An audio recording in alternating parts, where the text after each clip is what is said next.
Good morning, everybody. How's your morning going? Mine's going phenomenal. TGIF. Hey, you ever hear that saying when it rains it pours around here? Why is my lighting all of a sudden just not wanting to be the way it's supposed to be? I don't understand that shit. So, uh anyways, you're on the Invasion Nation morning show. Good morning. Top of the morning to you. Brought to you by yours truly, Redneck Invasion, who has no coffee in him yet because he's been dealing with a bunch of shit. Uh, yeah. Also, shout out to my sponsors, Romaine Berg and Millpond Salon. Thank you guys very much for taking good care of me. Um, yeah. And then also, if you guys haven't seen on the Redneck Invasion page, there's a post up there for my people at KJ's Quick Stop. Somebody pulled a drive off on him yesterday, and we're just trying to help him out. And a big shout out to Iams Garage. I'm thinking my truck is going to be done today. Chad, good morning. Ruger Wife, good morning. Rich, good morning. Tech, good morning. Never back down. Good morning, Jerry. Good morning, Jay Holland. Good morning, Boss Lady. Good morning. Vapor, good morning. Jody, good morning. And I think a crazy lady from the farm, good morning. Crap Weppy weekend taking my daughter down to Rochester, Mayo today. Have a great weekend. Rich, good morning. I don't know if I said good morning to you already. I'm pretty sure I did. But North Dakota born, good morning. Good to see you. So yeah, let's talk about my Friday morning. This is the week that just does not end. Are you guys ready for this? Okay, not only. Oh, by the way, congratulations to Ethan Imes if you're listening out there. Ethan Imes is a daddy, first time daddy, so big congratulations to him. Uh, he actually became a daddy Monday. I just found out about it yesterday because Facebook doesn't show me shit. So he was like, man, he says, I forgot. I sent you a text message. So, yeah. Um,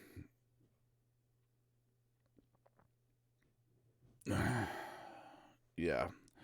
So, anyways, my mom, I've been letting my mom drive my little 2013 Kia Soul. Uh, and here and there. And I also use it. The car has a shit ton of miles, so we don't drive it that often. The car literally has 600,000 miles on it.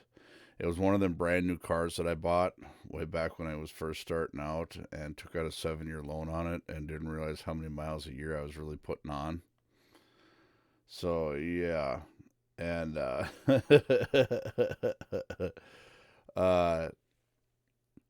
so let my mom buggy it around and she smoked a deer this morning running into town. So now I'm in a conundrum.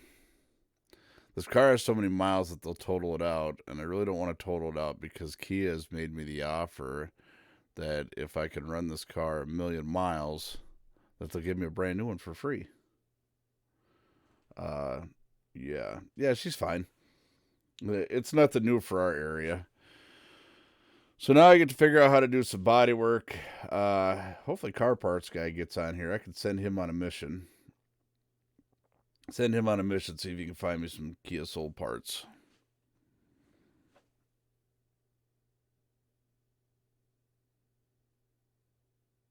Mm. Mom's good. She's okay. Just shaking up. She's more worried about me and how mad I'm gonna get because I'm like, really, you're talking to a guy who hit 9 deer last year. Hit 9 deer in a year. Yeah, think I'm gonna get mad, Mom? Come on. I'm like, as long as you're okay. I said, it didn't set off no airbags or nothing, did it? She goes, no. I said, all right, well, now I'm gonna Mad Max this motherfucker. So we'll see if Brent gets on here a little later on here and see if I can't send him on a mission to find me some parts. Otherwise, I'll just have to message him later. Um,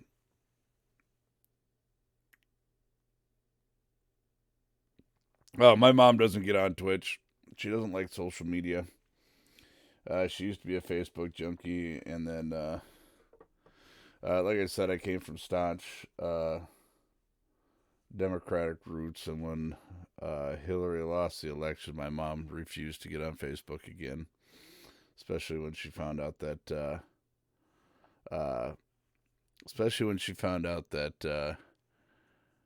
that she believes that Facebook was the reason that Hillary lost the election. So there's just some things you don't fight with mom about, and then yeah, let's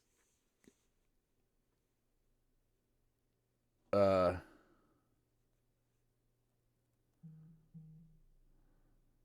yeah, what do we got going here, Tech? Uh-oh, right here. Let me get it up here, guys. Sorry. Redwood Falls. The storms did. Hey, Dick. With waves. Get back here.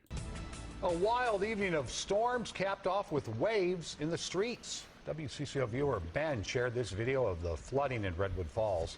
The storms did pass through quickly, but they packed quite a punch. Fortunately, they seemed to fizzle out as the sun set for the evening. There'll be much to clean up in the morning. One big storm swept more than 100 miles from Cottonwood to South Branch, bringing with it tornadoes, hail, and as you saw, lots of rain. Tonight, we're sharing stories from the people who witnessed the storm that hit their communities. And Chris will explain how soon our next chance of rain will come. First at 10, a Minnesota mother who caught a tornado on camera spent this evening worried about what it was hitting. As Mike Augustinak shows us, her kids were home alone when it touched down. It's pretty crazy what can happen in a few seconds. Rhonda Cadet was driving to an appointment in Wabasso when she looked out her window and saw a tornado. And I'm like, holy cow, like this is real live, it's coming. We're right here. It's headed towards our house. What do we do? Her biggest worry, her kids. My daughter was at home in the barn by herself. She's 12, and she had no idea, like, that anything was happening. Her older daughter raced home, got her sister to the basement, found a safe space, and covered up with blankets. In town, it was a different story. Went into the gas station to seek shelter, and nobody was worried about it. Everyone was standing at the counter paying for their gas, no biggie. And I'm like, okay, you guys, there is a tornado literally 2 miles out there. The tornado didn't hit Cadet's house, but a neighbor's was damaged. There is one evergreen tree uprooted, and I can clearly see the roots. Their house is sprayed, and there's some damage to the siding. There's a window broken. The night ended with no one hurt, but scary memories that will last a lifetime. I'm better now that the storm passed. Mike Augustinak, WCCO 4 News. Cadet got to her farm to find that a storm wiped out her field. Before she headed home, though, she helped clean up the wreckage left behind at her neighbor's house. Our Susan Elizabeth Littlefield joins us now live with a big mess to fix, but overall a lot to be grateful for, it sounds like, Susan Elizabeth. Absolutely. First and foremost, the family who lives on this farm is safe. That is the big thing here. But they do have a lot to clean up. If you look over my shoulder right here, the trampoline, family trampoline, it is flipped completely over. And then that pen right there where the pigs live, it was knocked over. The pigs got loose, but they're back inside. They're pulling everything together. We want to show you some video we shot here within the last hour, right before the sun went down. Neighbors showed up from the Redwood Falls area. They were all pitching in to help clear trees, corral the animals, and clean and board up the house, which took a big hit by a tree. There were some tense moments when this storm made its very swift appearance here. It was swirling. It was swirling right over the house, and so I'm screaming at them to get in, and they got in, and we were waiting for it to go still. I said to the younger one, I said, okay, if it goes still, we know it's coming. But it didn't go still. All of a sudden, the winds just picked up, and I freaked out and said, hit the basement. Hit the basement. They did, and they are okay. We want to reinforce that right there. Now, they have a tin building right here on the property with a roof. They tell us that pieces of the roof, they're getting calls tonight, ended up half a mile away down the road. So when the sun comes up tomorrow morning, they're going to try and pick up the pieces of the roof. And as you can imagine, they are going to make some calls to their insurance company. Yeah. Well, I'm glad nobody was hurt. All right, Susan Elizabeth, thank you. Damn. That's crazy.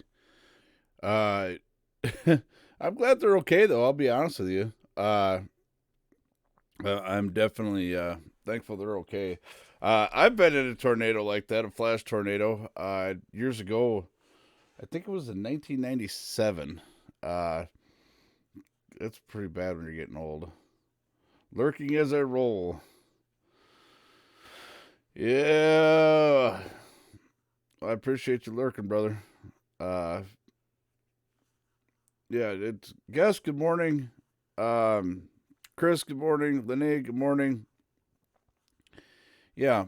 So the thing about a tornado is sometimes they're not always characteristic. Like like she said, the calm before the tornado. Well, when I was in Buffalo, that shit just happened. Oh yeah, the Pumbaa shirt. I love the Pumbaa shirt. I literally gets washed and I wear it right away.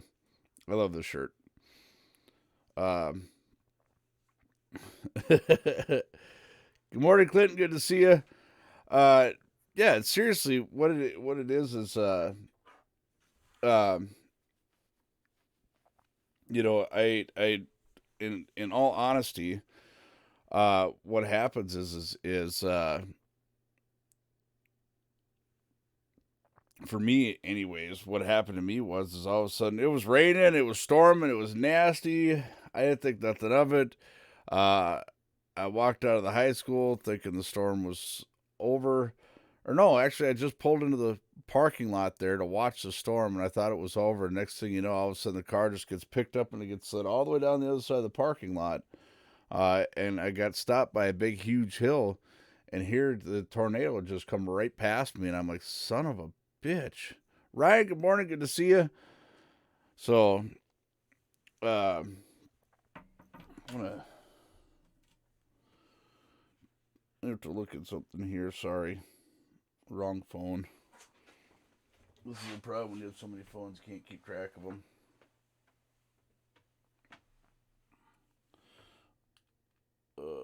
Let's see. Let's plug that one in.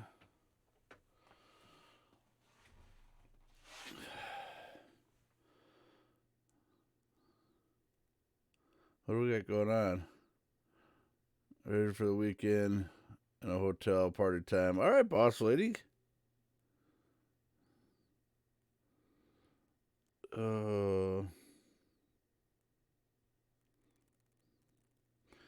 It's not real bad, guys. But I do have to fix it. I don't know if you guys can see that.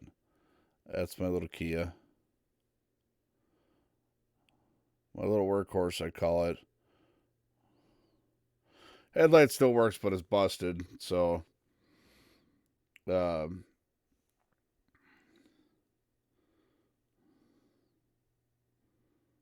if I can't fix it. I told her, I said, I'm just going to Mad Max it. I replace the fender and the hood, and then I'm going to build my bumper.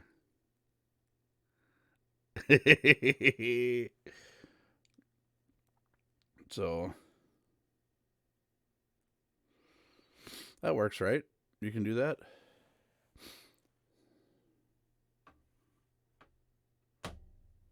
Oh, the chassis is not bent at all.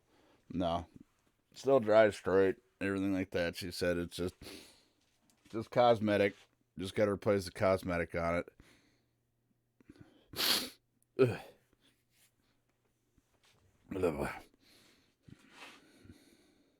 But mom's okay. Everybody's okay. We're all good. She's going to come borrow the Pacifica for a while, provided my truck is done. So,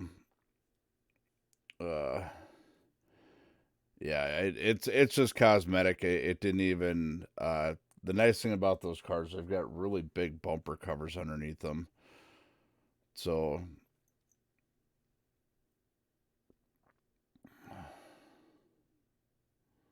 I was at Wild World. Somebody got a shot from the mall.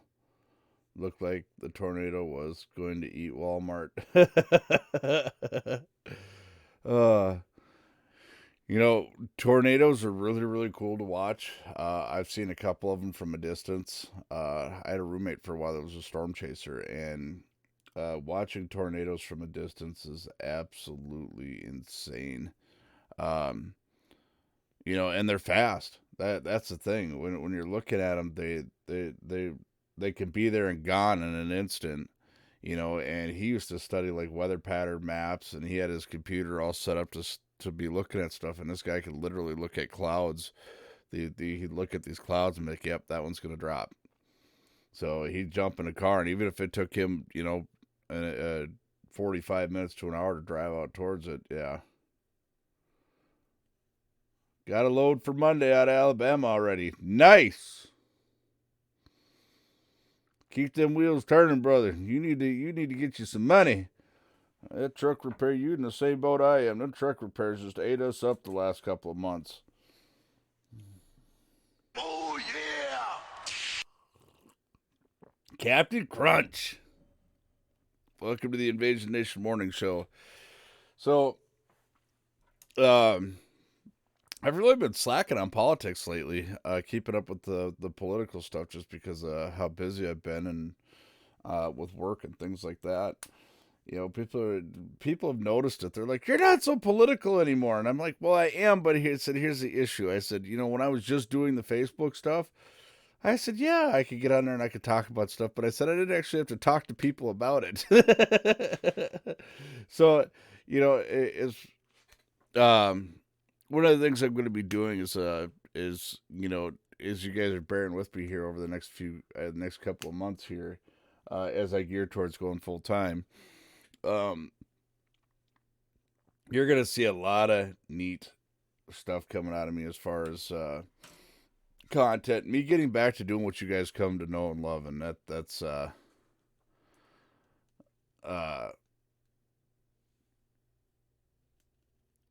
being very well informed. Your body wax ain't gonna pay for. Fuck you. Listen, you ain't gonna get that kind of money in 39 days. I ain't worried about it. 39 days. And then I just get to keep it. Oh, you want to talk about a nervous feeling? Makes your armpits sweat and everything. Yeah, look at that fucking gold bar up above my head. Ryan says he's headed back from Savage with another load of corn. Yeah, they're moving a lot of corn here this year. I've noticed that. I've noticed there's a lot of grain wagons. I was just telling Matt that yesterday. I've noticed a lot of grain wagons on the road so far already this year. And I don't know. I didn't know if the corn prices had gone up or what, because it seems like they're moving a shit ton more than normal.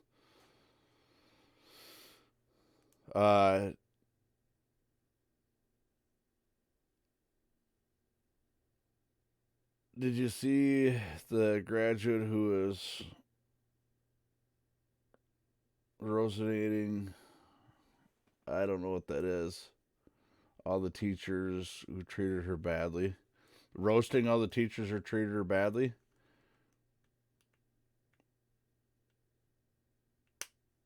No, I didn't see that one. Chris says can't type.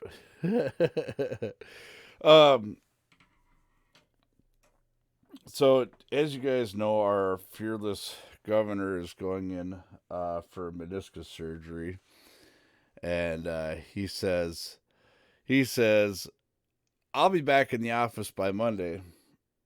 Good plan. My wife had it. She was out for a week and a half, and she still showed up at the office in crutches. Corn's over $4 a bushel. Damn.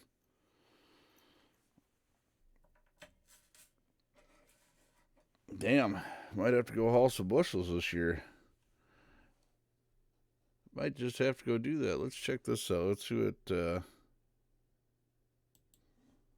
Vapor found for us this morning. Staff and class of 2019, it's a pleasure to speak here to you today. I'd like to give recognition to those who have greatly influenced me during the past 4 years. To my mother and father, you are the most hardworking and caring people that I know. Especially in this past year, with all the craziness of applying to colleges and coming closer to adulthood, you have been wonderful mentors and role models. Thank you for your endless love and guidance. To the teachers, Madame Rosa, Miss Monaghan, Miss Gomez, Mr. Triolino, Mr. Solomon, and Mr. Aleman, thank you for being so invested in your students' education and well-being. You are the most intelligent, Morning, Bubba. inspiring, and supportive individuals I have had the pleasure of learning from while at SYHS. To my friends, thank you for always being by my side. I appreciate your love and support always, and will treasure the memories we made at this school. To my counselor, thanks for teaching me to fend for myself. You were always unavailable to my parents and I, despite appointments. Only in these past few weeks, with the award ceremonies and graduation coming up, did you begin making your appearance. And might I note, you expressed to me your joy in knowing that one of your students was valedictorian when you had absolutely no role in my achievements. To the staff in the main office, thank you for teaching me how to be resourceful. Your negligence to inform me of several scholarships until the day before they were due potentially caused me to miss out on thousands of dollars. When applying for a work permit, you repeatedly turned me away, despite confirming with my employer and parents that all my paperwork was filled correctly. I've had to escalate issues with staff to an assistant principal various times to reach any sort of solution. To the teacher who was regularly intoxicated during class this year. Thank you for using yourself as an example to teach students about the dangers of alcoholism. Being escorted by police out of school left a lasting impression. I hope that future students and staff learn from these examples. Thank you, class of 2019. Yeah! Yo! Are you kidding me?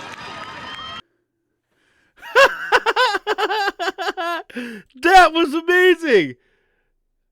Yeah! That was amazing! Way to go! Kudos to that chick. Absolutely kudos.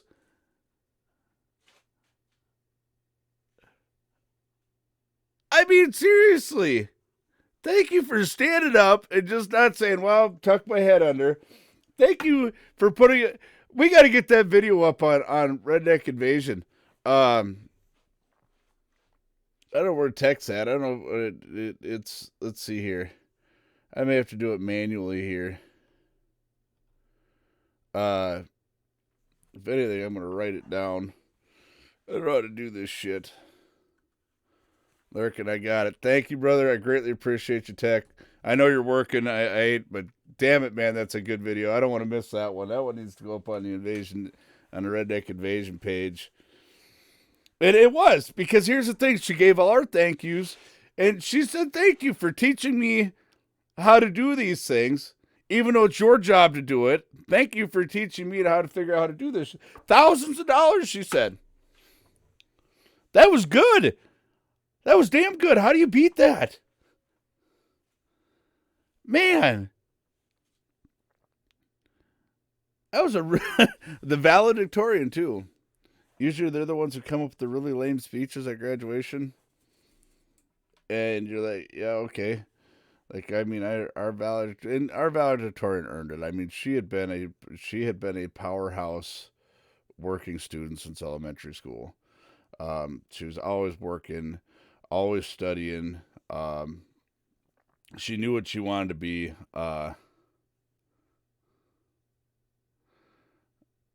She was laying hard. Yes, she was. But you know what? It just like she said.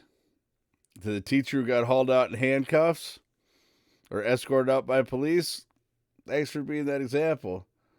Thanks to the front office for not doing your jobs. You forget your job is those students. That's truth. And to the counselor, I mean, seriously. Oh, thanks for taking credit for not doing anything in my entire 4 years of being a student here, but thank you. Yeah, that was redunculous. Yeah, Bubba, we were showing the video here, the tornado here in Redwood Falls. We had it up here this morning. Redneck Tech had posted it up here right away this morning. We watched that, but yeah, definitely a stellar video, definitely stellar, and hopefully it is a learning lesson to other teachers. Absolutely. I can commentate off the cuff, and I know you're not going to send me down a stupid ass wormhole. By the way, nice video on Killer Stevens' open mic night last night. Great video. Love those videos. I'm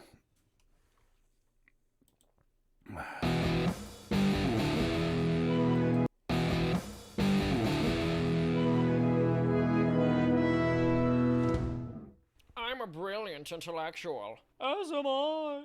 The two of us are sick and tired of dealing with troglodytes and have moved into a bomb shelter so we don't catch the stupid. To stay sharp, we spend our days pursuing the pastime of true intellectuals, debunking YouTube videos.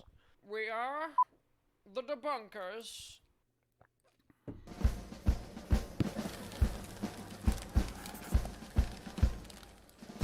While we resist Donald Trump, we also need to make sure our democracy doesn't ever again elect a candidate who loses the popular vote. Unless it's a Democrat, I imagine. Yes, also, why not? Is he simply taking for granted that direct democracy is the best way to manage a nation of 330 million people spread unevenly throughout 50 smaller state systems without ever offering an explanation for as to why this is the case? We must abolish the Electoral College. I'll take that as a yes. Now, as you probably know, the Constitution assigns each state a number of electors based on the state's population. The total number of electors is 538. So anyone who gets 270 of those Electoral College votes becomes president, regardless of the popular vote. So you're saying it's functioning exactly as intended? Indeed. Sad this has to be explained to so many, but the Electoral College exists because the United States is not simply run by one monolithic government. It's a conglomeration of 50 smaller states, each with its own laws and unique interests, all of whom are entitled to have their voice heard regardless of population size. Without such a system, a few population-dense states could elect leaders who might be beneficial for them, but harmful for the rest of the country. Okay, do you guys understand what they're saying there? Why we have the Electoral College? Okay, the Electoral College is so that way, states like California, states like New York, Detroit, prior to when it was actually well populated, Chicago, these major metropolis areas are not the only ones responsible for electing our officials. This is why the Electoral College. Okay. So that way, smaller states that don't have such a high population, such as Wyoming or, even Utah or things or other states that don't have a high population, still have a vote that counts. So this is why we do this. Otherwise, you would have mob rules. You would have Hillary for Clinton right now, or for president right now. She did technically win the popular vote.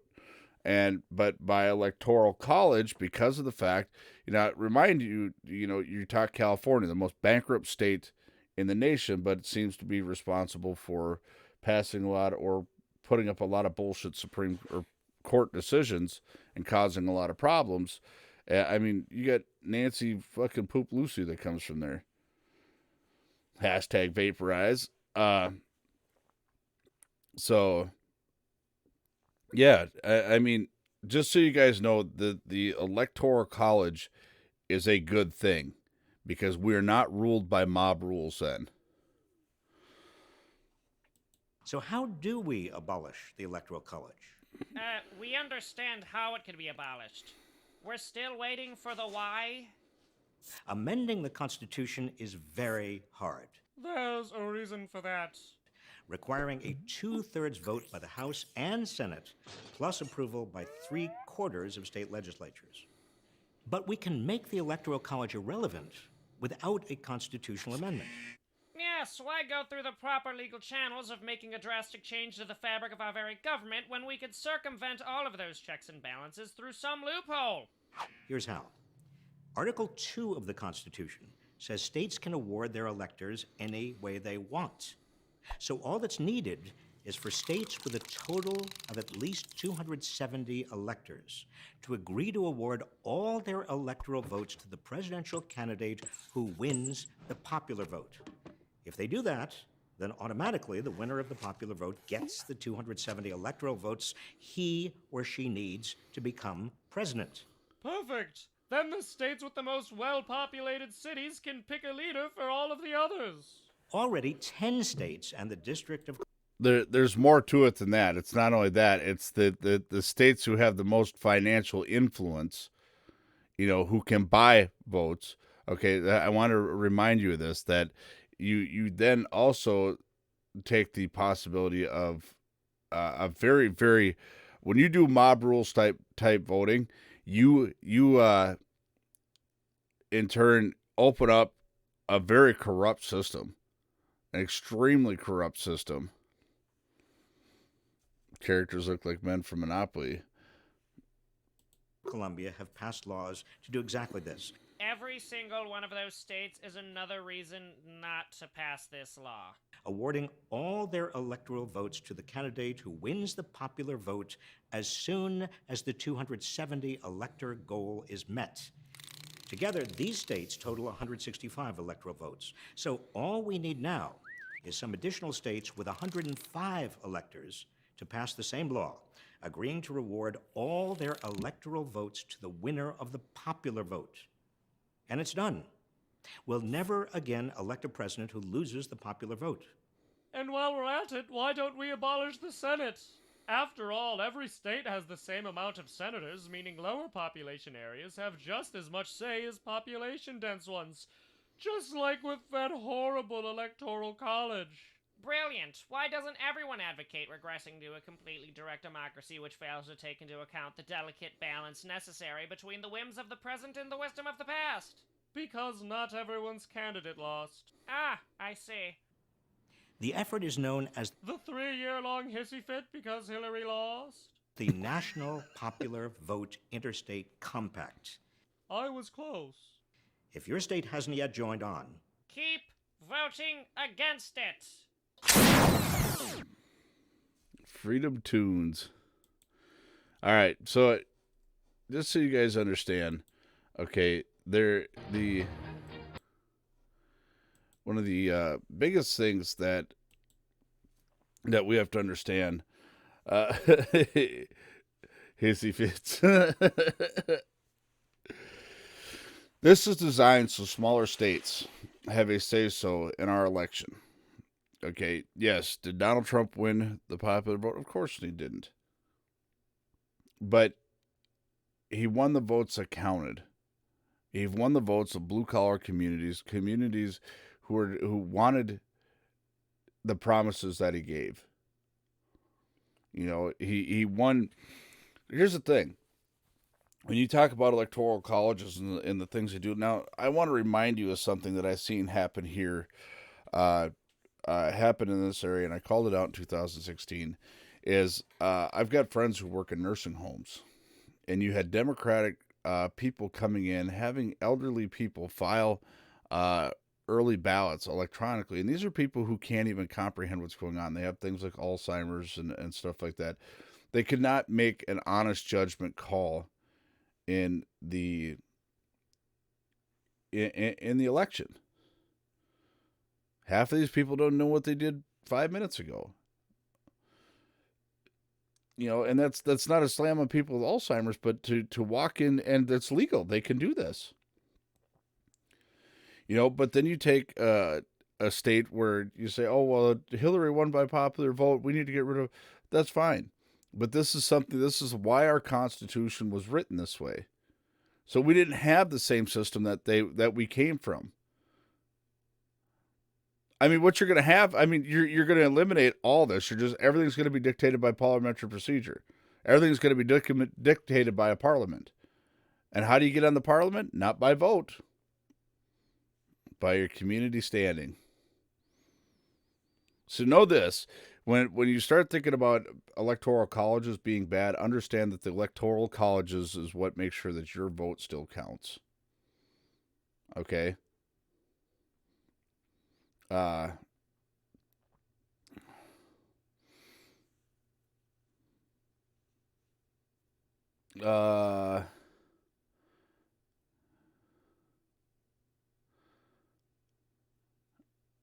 She was a manic when she was losing, so they had to carry her to the car. Was afraid Trump was going to sue her. Not right at all. I don't see how that could be legal. Here's the thing. If they attempt to push this forward, I will tell you what will happen. You cannot violate constitutional law. Constitutional law is in place. They think they have this theory that's going to work. They think they found this loophole that is going to work. But I promise you that the Supreme Court will have none of it. Most times I think the Supreme Court has entirely way too much say-so. I don't think government should be involved in marriages. I don't think the government, I think the government is given entirely way too much control in our lives. As far as our personal lives, there's a lot of things that I don't think are right. But I am one person who believes in the Constitution as written, and the Electoral College is part of the Constitution. It was a great design to make sure that there was an equal amount of voices no matter what the population was in your area. It is something that was written with 12 colonies and has been implemented and has worked great even through 50 states. So, I don't see it. You have a lot of people calling for it, and it's people like that who have money who think that, okay, well, I can buy off a bunch of votes. I'll take everybody to a big, and literally this is what happens with a popular vote then. So let's say you go to a big state like California. Been consistently blue since Ronald Reagan. Consistently blue. And then what? They sit out there, they throw a big barbecue. Hey, come on down, vote Democrat, get your free food, get some free shit, and boom, it's done. Yeah, but so is the second. And that's the thing. I believe the Constitution as it is written, and I have since I learned about it. I believe the Second Amendment. I don't believe that there, when you talk about the rights to bear arms, one, not only to protect yourself towards the type of government that we have now, people are like, well, what makes you think the government's tyrannical? Well, when I can buy a chunk of dirt or I buy a piece of property and the government has the right to come confiscate it because I don't pay their fees on it on a yearly basis or every 6-month basis, they have the right to come take it. That's not right. Nope. Don't agree. Sorry. I think that, I think the overtaxation that is going on right now in this country is ridiculous. And it wasn't until Donald Trump stepping in where people are actually starting to get more money back in their paychecks. They don't realize it because, it's not like this huge significant amount in a lot of cases, but it's there. Everybody will notice it. And then you've got these people who are like, oh my God, our tax returns aren't as big. Well, duh. That's money you overpaid the government in your taxes. That is money you overpaid. I don't ever pay in. I don't allow them to take tax money out of my checks. I never do that. I never ever do that. I have not done that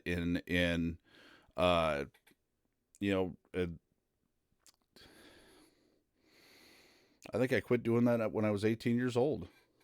I quit allowing them to take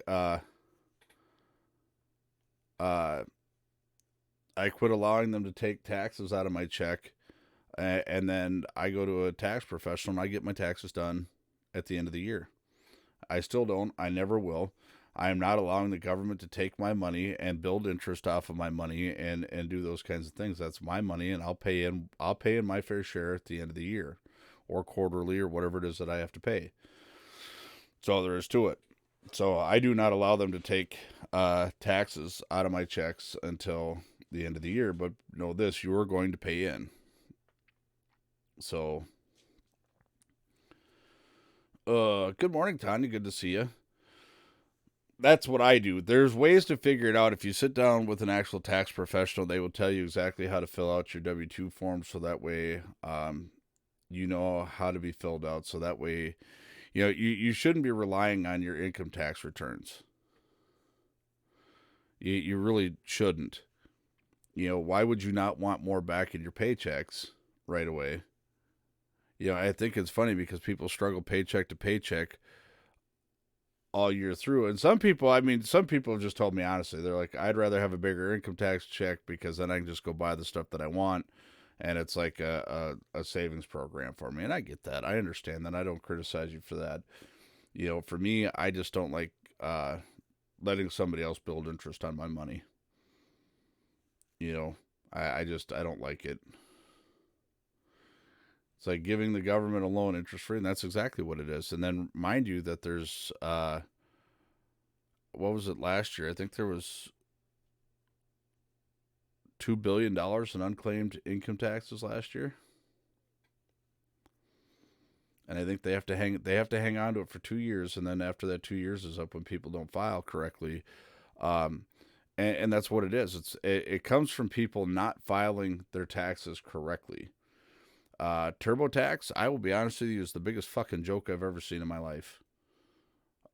It's got a basic loan structure system. People use it because it's cheap instead of paying a tax professional to do it. You ask anybody who actually spends some money and goes sits down with an actual tax professional, there's a lot of things that you pay taxes on TurboTax that you shouldn't have to pay tax on. So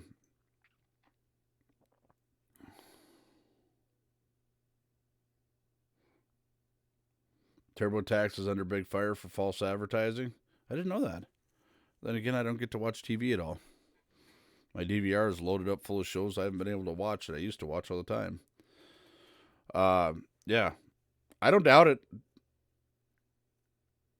Yeah, I don't doubt it one bit. TurboTax is the biggest fucking joke I've ever seen in my life. It really is. And because yeah, I'm not even going to get into it. It still pisses me off. But yeah, TurboTax is a big fucking joke. And then you've got some of these tax agencies that use a program like TurboTax, and it fucks you the same way. Like as a driver, you have to find a tax professional that actually knows how to deal in driver taxes. H&R Block, same thing. They've got their own version of a TurboTax program. So, Luce, good morning. Good to see you. Yeah, Matt and I were talking about that. His tax pro saved him, and I'm actually going to go to Matt's guy this coming year. I want to see what he can do for me, because something tells me I've overpaid a lot in the last few years. So, yeah, and it's no joke. I mean, there is no reason, when you consider what drivers have to pay in every single day for fuel, you figure out what they got to pay for repairs, paying taxes on parts and repairs, and then, all the road fees. You take somebody like Matt, who's over the road, or Bubba, or whoever, and they go through these toll road situations or these toll booths, and they got to pay for that. They've got to pay for all the other shit that's going on, all the little shit. I haven't been over the road. I mean, I go over the road about once a year, but I don't have to deal with the stuff because it's basically a straight shot down, a straight shot back for me. But Matt was telling me now that these truck stops, they're charging for parking. They've got this thing called reserved parking. And it was, the last one Matt was just at was $15 freaking to park your truck there at night. $15. Here, come buy our fuel, buy your supplies at our truck stop, and pay to park here too. Hell no. And then you look at the toll roads. Not only do you pay taxes once for those roads, but then you got to pay a toll to drive across them. I don't understand that. I don't understand that at all. And here's the thing. When, one of my biggest issues with road construction, I've said this, and I tell this to my buddies who are all in road construction. I'm thankful for what they do. I really am. Because you want to talk about it, everybody complains about how long it takes them to get a project done. Do you know what kind of restrictions they're under to get shit done? Like, my buddy's working in an area now where they can't even fire up a piece of equipment until 7 o'clock in the morning. Yeah. $15 to park at a TA truck stop in Ohio last night. Like, they're not even allowed to fire up a piece of equipment until 7 o'clock in the morning. And then they have to be done by, a lot of times, unless they get special privilege to do it, a lot of times they can't even, they have to be shut down by 6 o'clock, 5 o'clock. So, my father-in-law avoids tolls like the plague. And, yeah, that's always been the trucker's game, avoiding tolls, but sometimes you just can't avoid them. Sometimes you take like Matt. Matt hauls oversized loads a lot. He is on a permitted route. He has to follow the route that they give him. And believe you me, they're not going to save him any tolls. They're not going to help him out and avoid any tolls. Fuck no, give us your money. Because he's got to pull permits for that shit. So, and I've only hauled a couple of oversized loads in my life, but they were local hauls. So I've learned a lot talking to Matt about this stuff, and the stuff that he's got to go through is absolutely fucking crazy. And these permits have got to be on point. I mean, he has to know all the rules and regulations that every state has different every rules to their permits. And you have to buy a permit in every single state to haul an oversized load. And oversized doesn't necessarily mean heavy. It just means it's wider than normal or taller than normal or whatever the case may be. So, Derek says, I avoid tolls like the plague too. Good morning, Derek. Were you in here? I'm losing it. Sorry, because I've only had my first cup of coffee, so, yeah.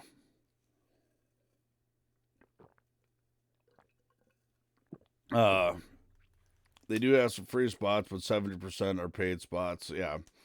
And believe you me, people who are here's what happens with a lot of those spots too, is I've learned, in talking to some other drivers, a lot of those free spots, even though they are available, are usually taken by some local trucking company that's parking their trucks at the truck stop. So, put some shine in egg. Oh no, I don't drink before I drive, Gus. That's one thing I definitely do not do. I do not play with that when it involves work. I don't play with that. So, not one bit. Yeah, and it's I don't know, it's one of those things, like, and Matt was telling me too, that you can't even do anything as far as servicing your truck in a parking lot anymore. You can't go to these truck stops and service your truck at all, put any parts on it or things like that. And I'm like, what in the hell is going on here? So, and the other thing that gets me too is it's like, okay, one of my big bitches now has been these wayside rests and the stuff that they're doing. They're creating these huge parks around them. Walking paths and stuff like that, which is cool, but they need more parking. You get a bad weather day and you've got truck drivers and motorists piling in these things at an all-time rate. You need to worry more about parking, because most people are there to shit, piss, and sleep. They're not there to walk the path. You might get, out of 1,000 people that travel through there, you might get two sets of people actually walk them walking paths. So, it's I don't know about y'all, but I don't think I've ever walked a walking path in all the wayside rests that I've been through, and I pass a bunch of them on a daily basis. Normally when I pull in there in bad weather, I'm pulling in to get some sleep, go in to use their shitter. That's about it. I'm lucky hauling livestock. I don't need but if we are slow, I pull reefer or hopper, then I have to use it. Yeah. Justin, good morning. Good to see you. I have a story about wide load detours that I will share after the coffee break. The truckers will get a kick out of it. Well, I was talking to Matt about the wide load situation, like where he was at trying to find a truck stop. It was kind of a pain in the ass. It was kind of a pain in the ass to do that, and because he can't even cross. He's not even anywhere near weight. He's not anywhere near overweight. Not even close. He's just wider than normal, and he can't vary it off the route as far as pulling on an exit ramp, crossing a bridge, and getting to a truck stop. He has to find truck stops on his side of the road. So, doggy areas, because don't a lot of truckers listen? Truck dogs, they don't care. You give them a little patch of grass. You give truck dogs a patch of grass the size of a truck tire, and they'll shit in that motherfucker. I mean, I had a big old Rottweiler, and that sumbitch, as long as you found a little patch of grass, got to run, dude, going to Wilmer. What the hell are you going to Wilmer for?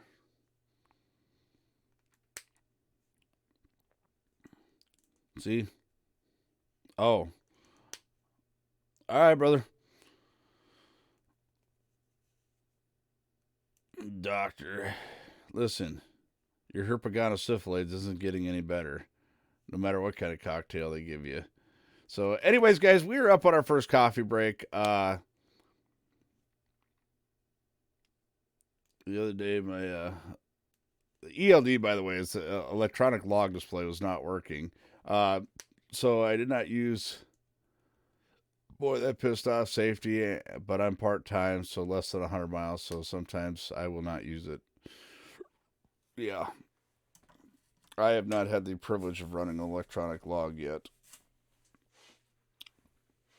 Still get away with doing paper when I fill it out. Used to make my son fill mine out. I just say, fill them all out this way. So you just copy and send them on down the line. End of the month, fill them all out. No bullshit. Don't get caught that way. Jerry, good morning. Good to see you. I'm going to go hang out with Jerry on, I think, Saturday. I'm going to go hang out with him. Although, your wife did bribe me. She said she'd make me cheesecake if I didn't wake her up. So the garden hose effect might be on hold there.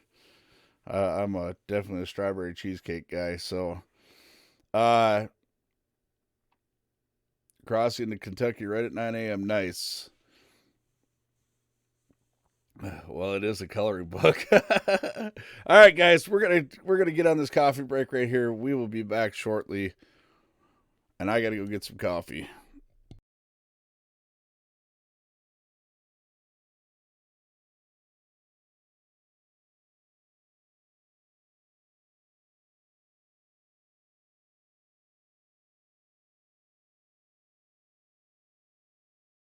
Some call me a sinner for the things I've done.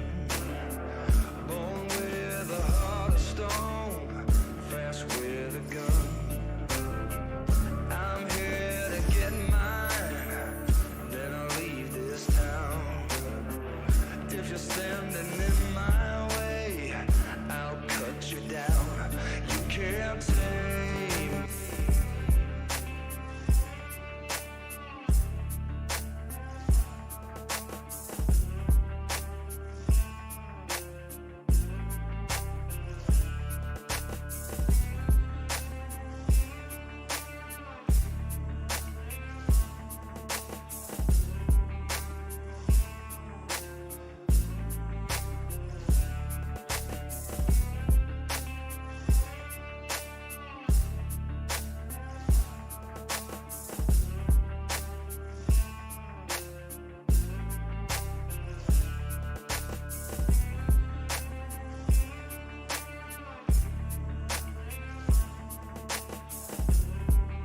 standing in my way, I'll cut you down.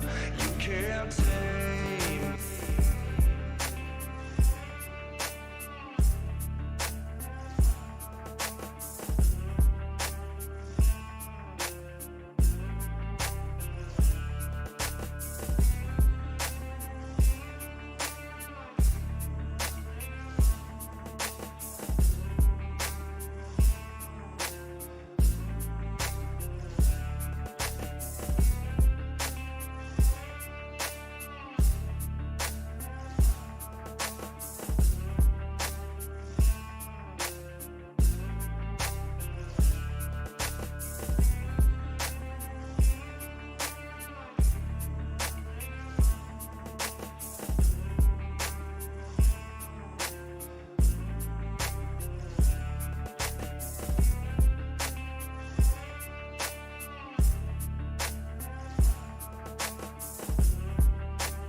What is up, everybody? Welcome back to the Invasion Nation Morning Show. Hosted by yours truly, Redneck. Also brought to you by Romaine Berg, Mill Pond Salon, and shout out to everybody who keeps me rolling every day. KJ's Quick Stop and Candy Eye and Iams Garage. Warren Muskie Fisher, good to see you. So, don't forget to check out the redneckinvasion.org store. As always, in case you guys have not been on there lately, we got a few new things. Can koozie, I'm getting those. Lolly got her pink helmet t-shirt the other day, so. And then I also got my my limited edition stickers there on the truck. So, yeah. And then also don't forget to check out our other social media stuff, YouTube and Facebook. Be sure to check those out. Please check those out. We have to get we have to get 1,000 subscribers on there and 4,000 viewing hours on there. That is insane. So, yeah. Might have to, might see if I could talk Vapor into doing just some clip videos to post up or something. I don't know.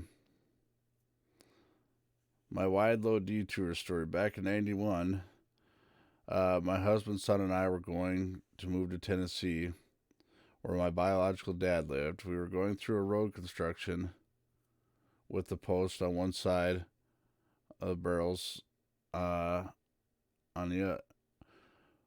with the post on one side and the barrels on the other side. My husband was driving our Chevy truck with our 1-year-old son or 1-year son.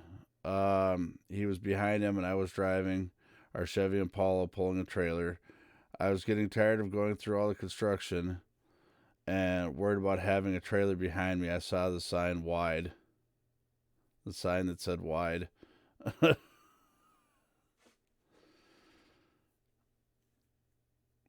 Let's just typing the rest of it out.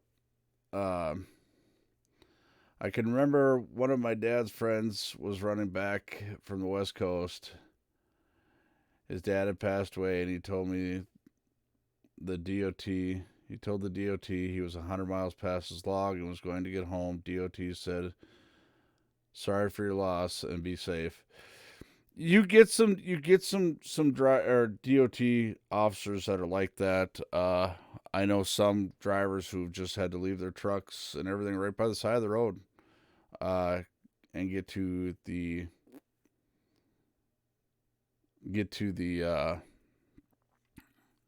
airport and fly home. I've known drivers who've had to do that. I saw a sign that said wide load detour, so I decided that sounded awesome, and I turned onto it. My husband had no idea what I was doing, just figured I needed to go to the bathroom, but after we got to a town and passed several stations, and I didn't stop, he flashed his lights to get me to pull over. I told him that I was taking the wide load detour. He looked disgusted at me and said, "That's for semis, not me," and that I need to get back on the main freeway again. Oh, yeah. Come on, hamster. Really? Hamster, you worthless pile of shit. Do you suck dick? Really? Hamster, jeepers Christ. You know, it's people like you that get Twitch shut down and bring in all these restrictions. And, of course, now...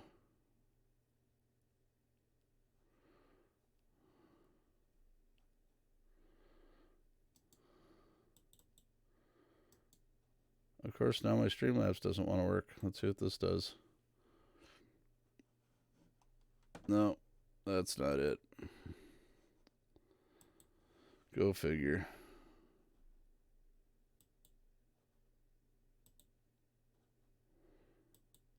man, I got no way to ban them because my shit's not working. Go figure. The tech's got to go to the doctor's appointment. My shit's not working. Vapor, you got a way to ban that? Can you get on there and get that one out of here?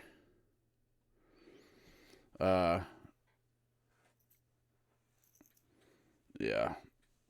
I can't get it off of there. My screen is not giving me jack shit to do. Imagine that. So, any doo-hoo dilly. Yeah. Vapor's probably doing a business. But vaporize him. Yeah, this is what I mean. This is the kind of shit that gets these platforms shut down, and these asshats don't care. You know, these assholes don't care. They're like, here, get on here, check this out.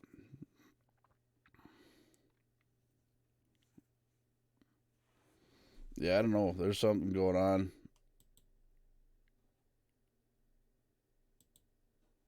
I can't even time them out. Can't do nothing.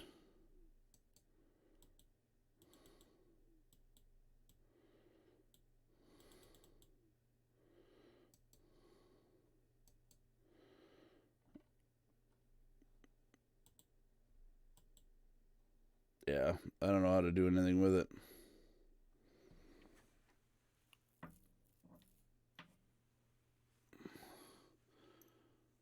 Yeah, I don't know how the hell that happened. Well, these fucking people, they spend thousands of dollars to figure out how to do it. So,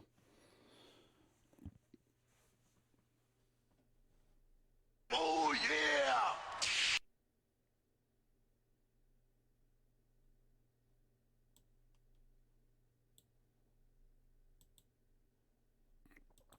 ugh.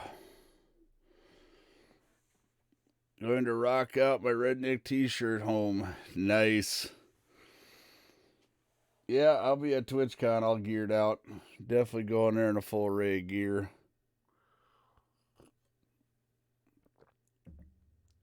Have my pink helmet t-shirt and all that kind of shit. So, oh, 1 second here. I gotta deal with this here. Somebody probably found me some parts.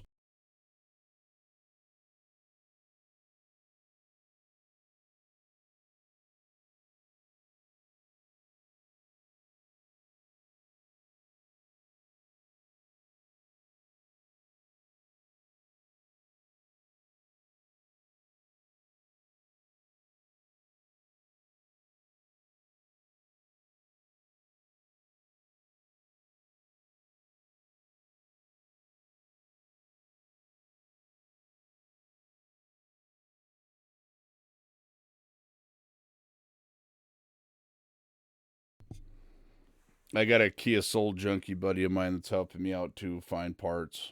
So, well, I know you can't hear me. I turned the sound off so I could deal with it.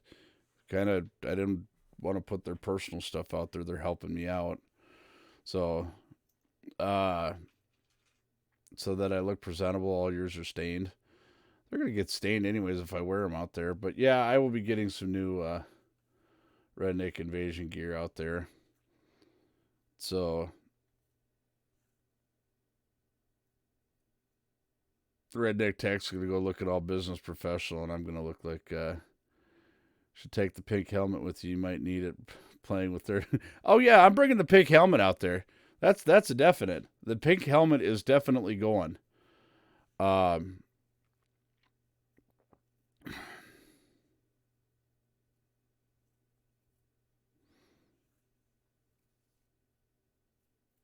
Might need it playing with 30. Yeah.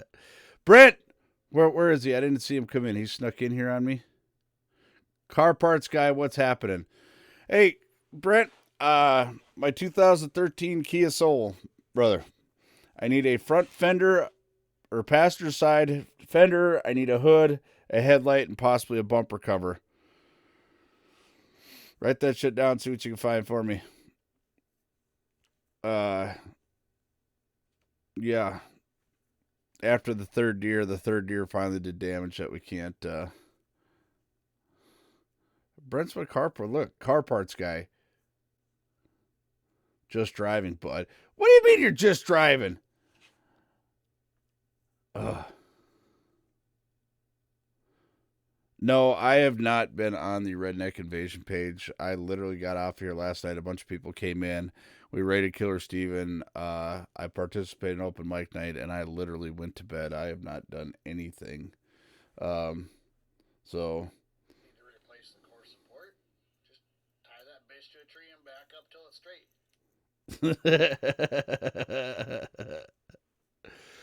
So, well,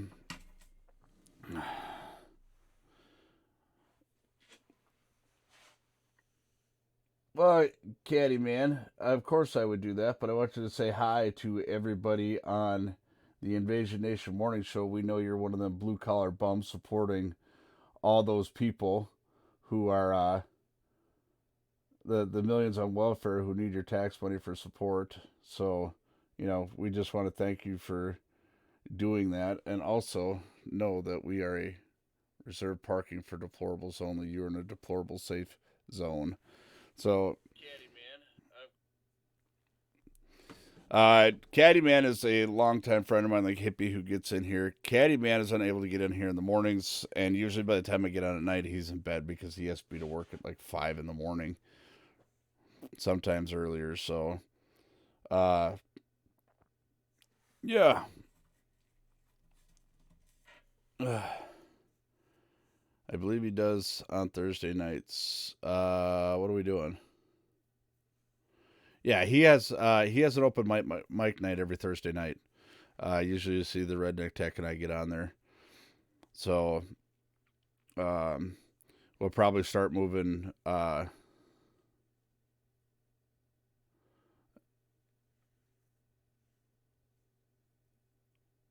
following a bird at 65 miles in front of you. Yeah, I'm going to need that video.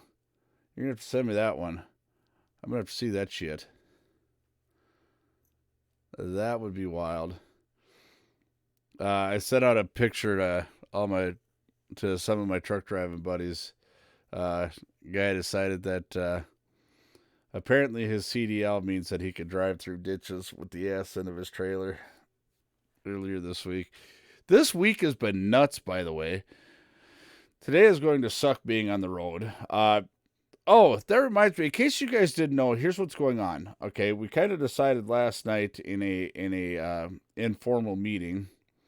What we're going to do is we're going to do the morning show 2 hours in the morning, and I'll send when I stop. Perfect. We're going to do a meeting in the mornings, or we're going to do a 2-hour morning show and at least a 2-hour evening show. To kind of compensate my schedule, but also be able to catch more people and work, catch people in the mornings and catch people in the evenings. So, what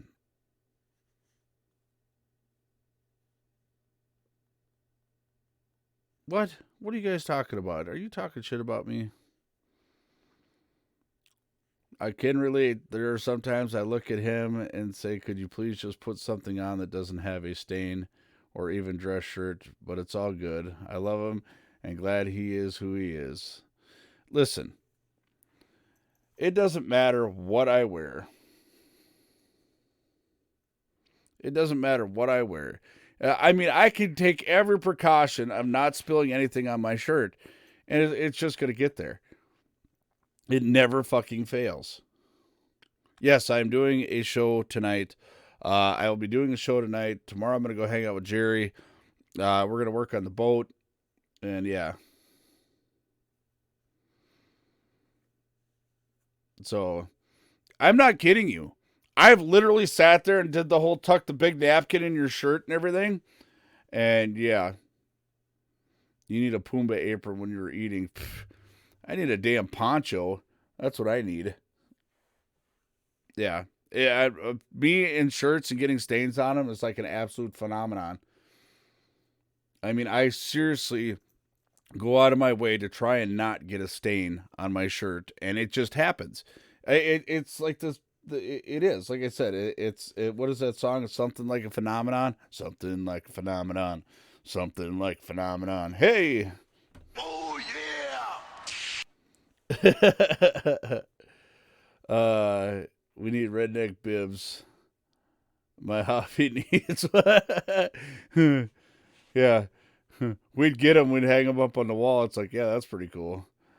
And it doesn't matter. I mean, I've tried it 100 times over. I've even gone as far as getting out of the truck. Normally, I'm a guy who eats while he's going down the road because it just is what it is. So,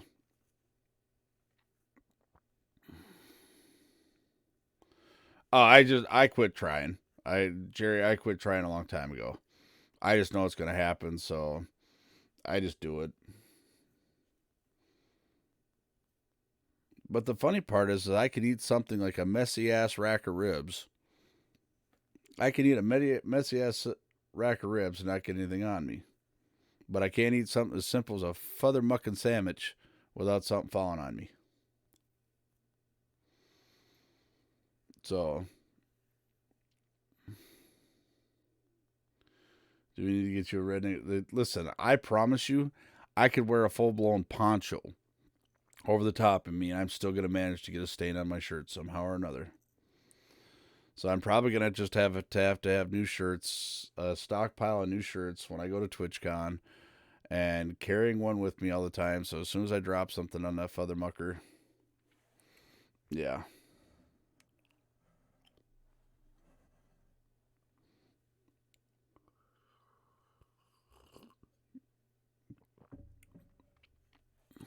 This is one of the reasons I've never gotten into expensive clothing. Ever. I was never into it as a kid. I was never into expensive clothing as a kid. I was always the oddball. You know, and it showed in high school when it finally came out. You know, my friends used to make fun of me in junior high. They're like, I got my first truck when I was 12. So any extra money I had went into that truck. And then when I finally got into high school and people started seeing my truck, they're like, oh shit. I said, yeah, look, you wasted all that fucking money on clothing. I got a nice truck. Now what? And that's what it was for me. And I had a few buddies that were the same way. We didn't spend no money on clothing, but we had some really nice fucking trucks. And that's what it was, you know, just like when I was a senior in high school and I had a Corvette and everybody's like, oh my God, are you selling drugs? It's like, no. I mean, I got a really good deal. A friend of mine had another friend who was moving to Alaska, and they did not want to bring this car with them, nor did they want to pay to get it stored. It was a 1979 Corvette, and you know, got it pretty cheap. I got it for $7,000, and they just wanted to sell it, and the guy liked the fact that I knew about cars, and that's what it was. I would rather have spent my money on cars and things with motors than I wanted to buy clothing.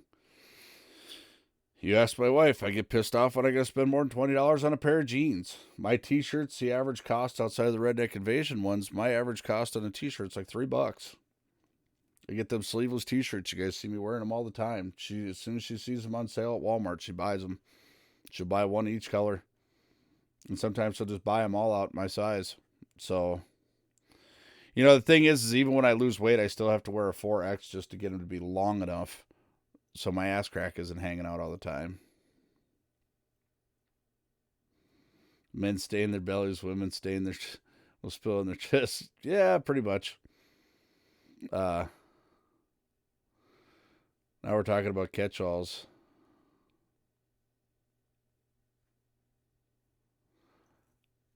I only get dressed up for weddings and funerals. They are kind of the same thing.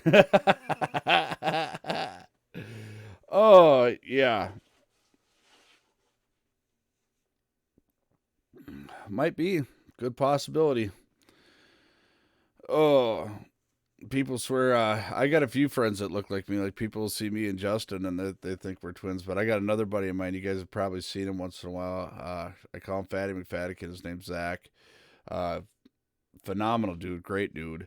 And here's the thing with Fatty McFadden. All right. I'm walking through Runnings one day, and somebody's hollering out his name, and I turn around and look, thinking he's in the store, and all of a sudden they go, "Well, you're not Fatty." I'm like, "No shit." They're like, "You look just like him." I'm like, "Well, thanks. I appreciate it."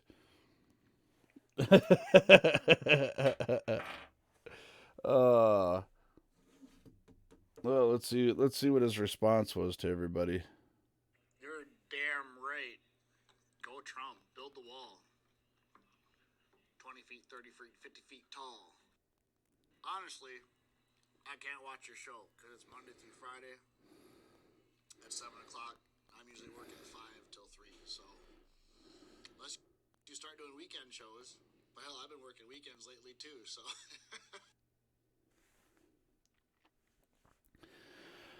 Well, Caddyman, just so you know, we are doing a nighttime show also, but it might be a little too late for you. We get on at about 8 p.m., go until 10 p.m. We'll be doing that nightly. We just started 2 nights ago, but we're going to continue it, including tonight. I'll probably be doing it. So probably be doing that. And then on the weekends, I'm usually streaming some type of fishing. I don't know that I'll be doing any streaming this weekend until probably Sunday. I'll be doing some fishing. But if you want to get in, tune in. You'll meet a lot of like-minded people over here. I think you'd rather enjoy having them around.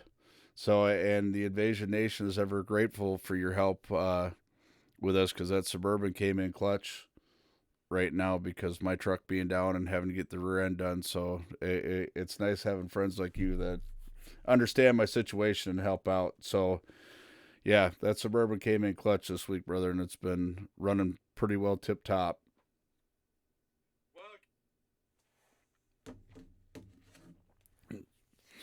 You guys will see more of him here coming up later on this summer. Caddyman, you'll see him. Him and I do a car show every year, Street Machine Nationals. We go down there.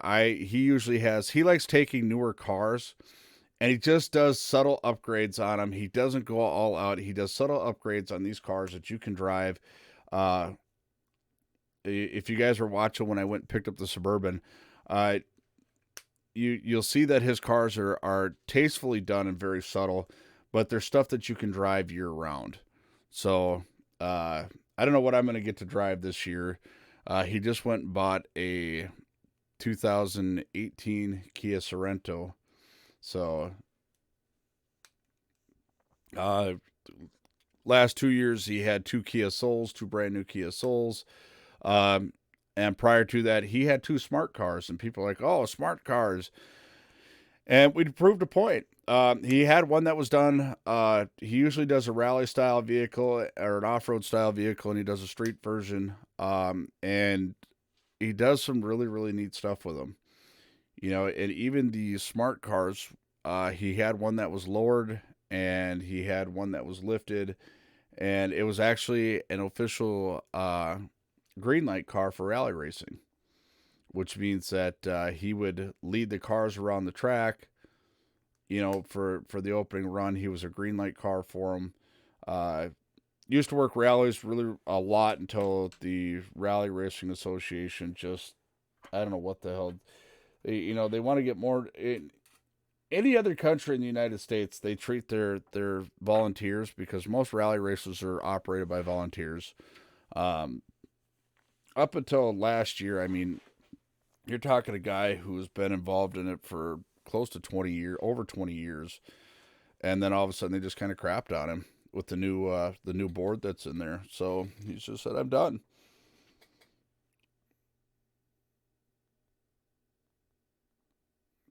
Have you seen the girl who beat Elon Musk to the finish? Like, and make a pickup of a Tesla.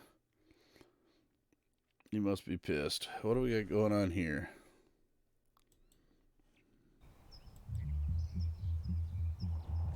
It's here. The truck the world didn't know it was waiting for. It's the dawn of a new beginning. Some trucks rely on roads already paved. Some choose to pave their own. Push past convention. Empower yourself beyond what's possible. And if the thing you want doesn't exist yet, You step up and make your It's a own. ute. Don't just leave a footprint when you can leave your mark. It's an electric ute. The power is in your hands to take charge.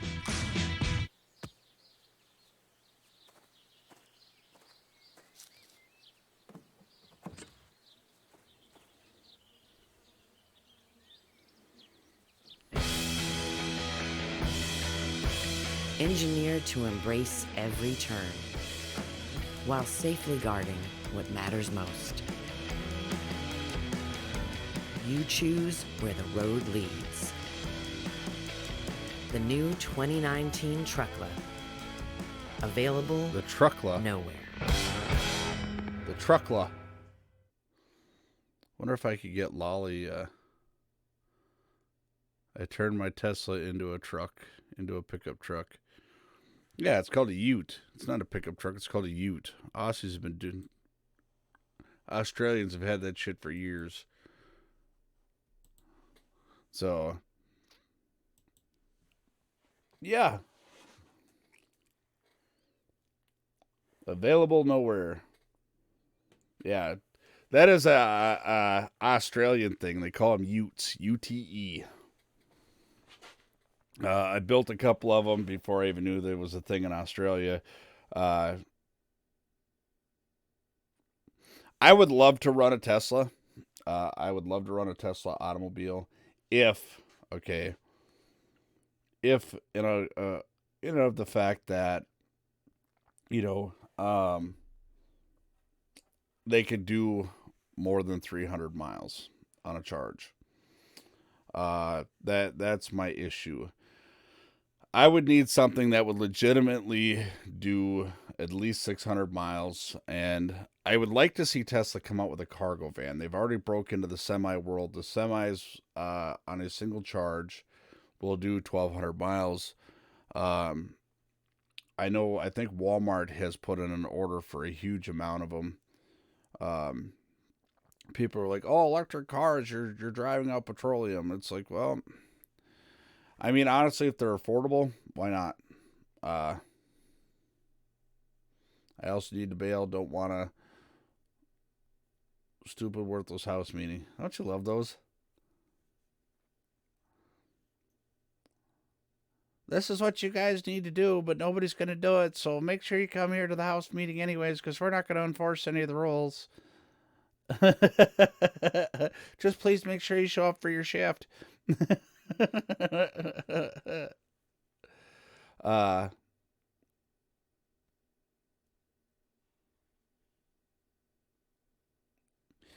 Yeah, they keep saying that, but here's the thing. Like in New York, the New York kind of sets the standards for guys in my line of work, because guys in New York are like, all right, well, since we're a no idle state, can we get a Tesla courier vehicle? Can we get an electric courier vehicle? Because like in New York, a lot of these guys will switch. But it's the product development part of it. Sounds like drivers meetings. Yeah. God, I used to hate them too. Used to have to get up. I'd have to go into work a half an hour early every morning for a fucking driver's meeting. All right, guys, make sure you're safe. Check your mirrors. Make sure you're checking your mirrors. Make sure your license plate's cleaned off and your lights are cleaned off. It's like, yeah, that'll work right about until we get down the road. But you don't say nothing. Nobody says anything. Everybody just kind of sits there and goes, yeah, same shit every day. And then they want to do this pep. I remember being at this one place, and they wanted, see, I got spoiled the first trucking company I actually ever worked for, because the old man there was a truck driver, and he just wanted you to go out and do your fucking job. And that's what it was. Good morning, Touring News. Good to see you. Happy Friday, my friend. Yeah.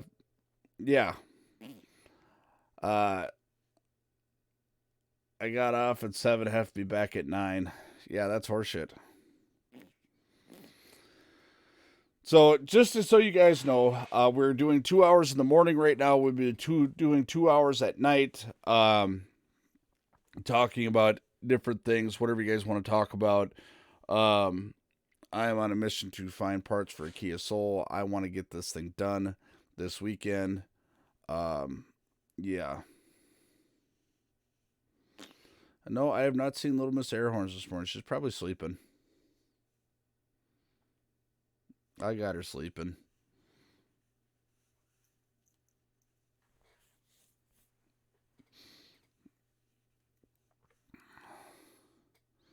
So, yeah, I always love the drivers' meetings. You got to start out at 5 in the morning, but be here at 4:30 so we can have this meeting and make sure you're early. And he sounded just like that. It's always it was always like that too. It was always, listen, make sure you're checking your mirrors, make sure your lights are cleaned off. You know, let's go out there and make a good impression on the community. Let's do that. Let's make a good impression on the community. Make sure you guys are getting your logbooks done. Yep. Do mine about once a month when you come holler at me, and then I just put my kid at the kitchen table and say, here, I'll give you $20 to fill these some bitches out. All right, Gus, thank you for the 200 biddies. Making them dirt road dollars, way out yonder, having them holler. That was always my favorite. And then they call you on the phone. They tell you, this is always my favorite too. There was two ways that they would get a hold of you. One, they had these little tablets. Now, mind you, it wasn't an electronic log, but they had the tablets in which they had the capabilities to do it. But you get on these tablets, and they would send you messages on the tablets, and then they would you'd have to pull over. The truck would, it would not, because in automatic trucks, it didn't have park, it has neutral, and then you pull out the air brakes. So you literally had to be stopped, so you'd have to find some place to stop to check a message and say, oh, hey, can you make sure you get this pickup? No, I can't make it. I'm already full. This is doing garbage, by the way. Or they call you on the phone and say, hey, this person says you didn't pick up their garbage. Oh, hey, it shows that I went by there. Didn't you check the tablet? You can see I went right past there. I mean, you guys can see when I stopped to take a dump, so you can't tell me I didn't stop. I didn't drive by their place. Their can wasn't out there. Yeah, can you go back and pick it up? Hey, what the hell? It's only 30 minutes out of my way, and I'm already running over 12 hours today. Fuck it. Send it. And then in the next driver's meeting, it always come up. Hey, you guys got to make sure you're stopping for all these stops and make sure you're running on time. And after about the third time, of course, me, because I got a big mouth, they said, well, maybe if the customers would get their garbage cans out there. I said, I know we're a customer service-based business, but, yeah. Oh, yeah.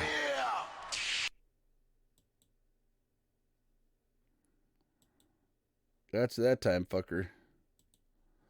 Boom. I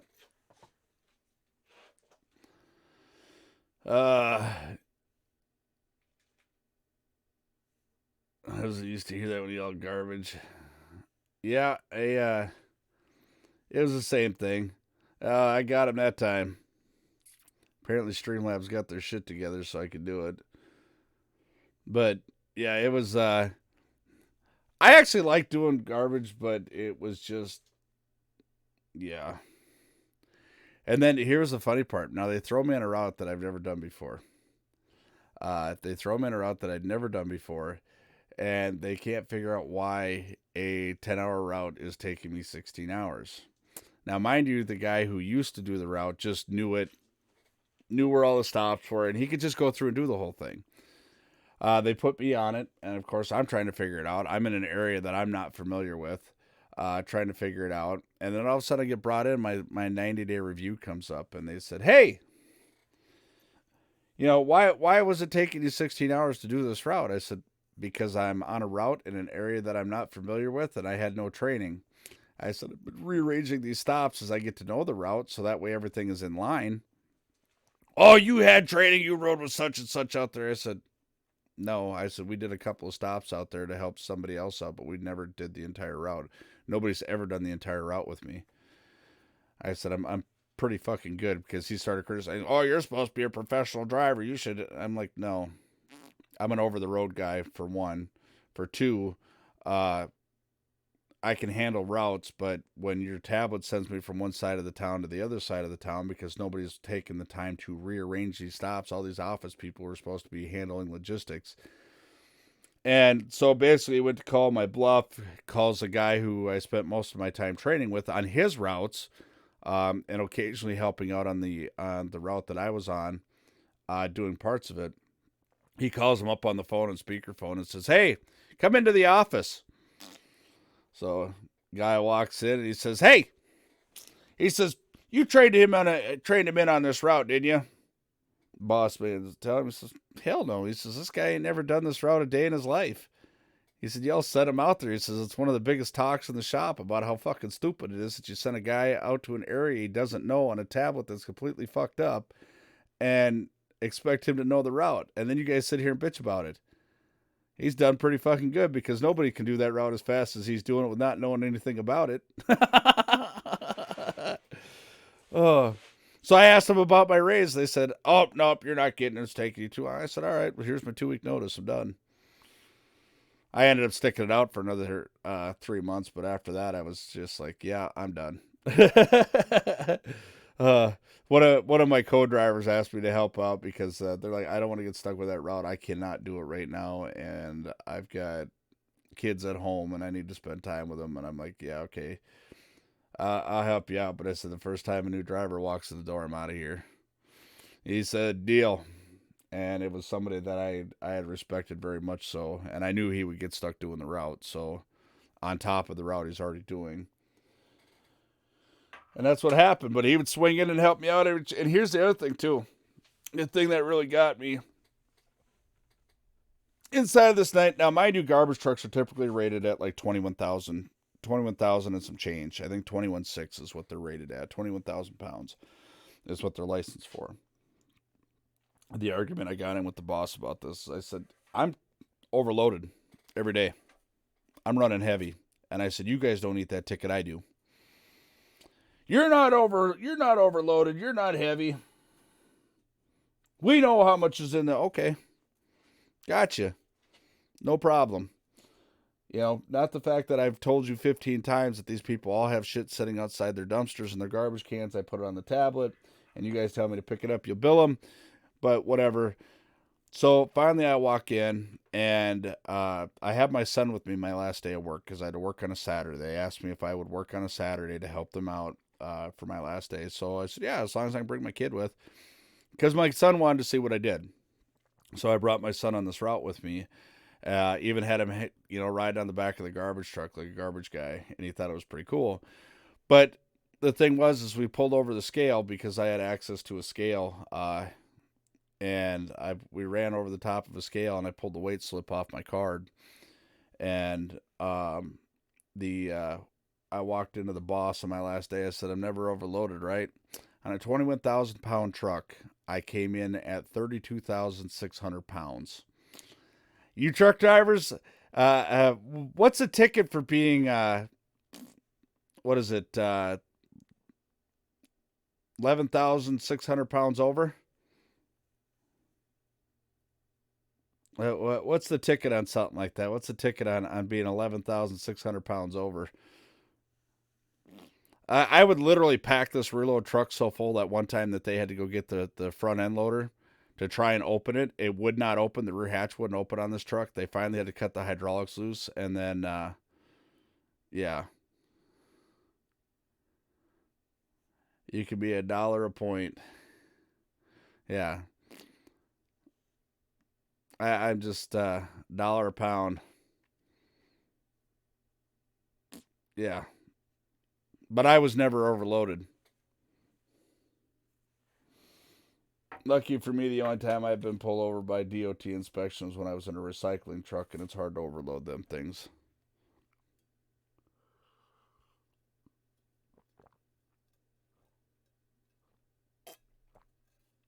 £11,600 I was overloaded. But I was told I was lying. And I made sure I made copies of it. I walked into the secretary's office, and one of the receptionists there, she really liked me because basically I would never, if the ladies called me and said, hey, can you make this pickup, I would do it. And the funny part is I actually had no extra pickups that day. I was just flying through, getting stuff done. It helped out a lot having my kid there. He was 15 at the time, 16, and he was pretty good sized kid. He was strong, so I could get him. I said, you want to help me out? I showed him how to chuck garbage cans, so he kept up pretty good. We just had to do a couple of towns where we hand toss cans. So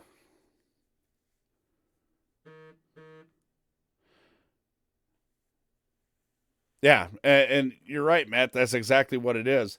And you're talking. I'm an hour away from any place that I could dump, so they would have to send another truck out with a skid loader.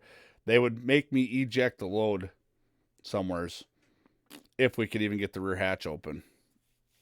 So most likely what would happen is they'd have a towing service come out with a landau, load the truck up on there, and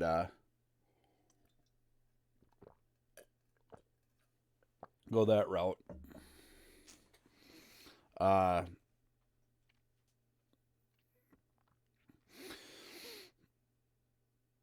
Oh yeah, and I was waiting for it. I was almost certain it was going to happen, but I'm one of them kind of guys that works to get. I mean, me pulling overloaded is nothing new. I do it farming. I do it. Pulling overloaded is nothing, But like I always tell the bosses, here's the deal. Um, you know, I'll eat the speeding tickets. You eat the overweight tickets, and we'll go from there.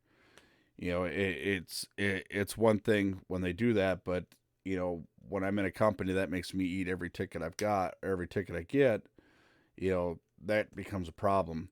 When your truck will not do over 50 miles an hour, you're extremely overloaded. And that was my biggest fears, because I'd have to drive an hour back to the shop, and my truck being loaded down as heavy as it was, yeah. All right, B2 Crass, thank you very much. Have a great weekend, everyone. We're making them dirt road dollars way out yonder, having them holler.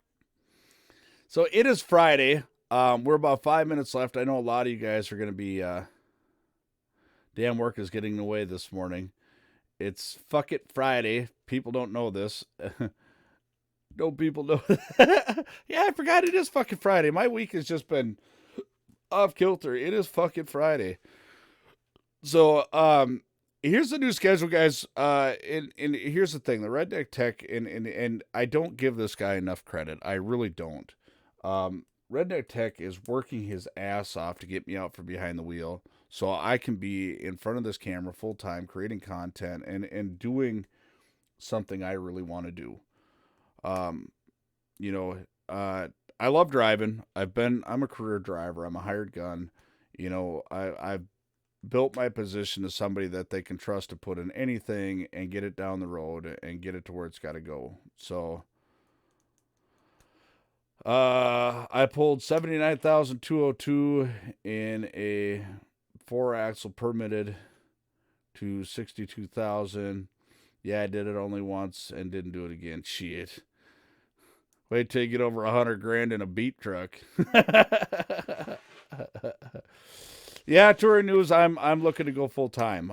Twitch has definitely inspired me. People like 30 have inspired me to. 30 says have inspired me to go full time. Actually, encouraged me to do it, which is what I love about 30. 30 never, 30 has never deterred me. He's actually been a big mentor to me. Same with Fox Outdoors. Huge mentor. And then, guys like Touring News. Make sure you guys are following Touring News. He leans more and more right every time I see him. But make sure you guys are following him. Very big on reading tons and tons of news. Even he said the left is getting extremely radical. Hey, Touring News, really quick before we get off here. We were watching something about the electoral colleges. Do you think they should stay or do you think they should go? That was something we watched. Was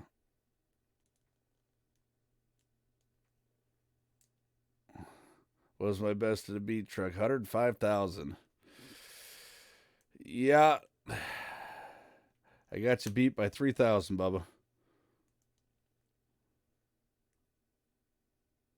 Thank you, Touring News. See, this is what I mean. I think you're secretly, on the right side.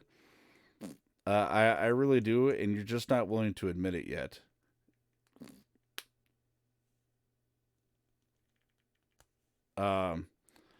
You know, and here's the thing. This is what I like about Touring News. All right, and this is a guy who sits a lot on the opposite side of the table of me. But the thing is he will have a constructive conversation.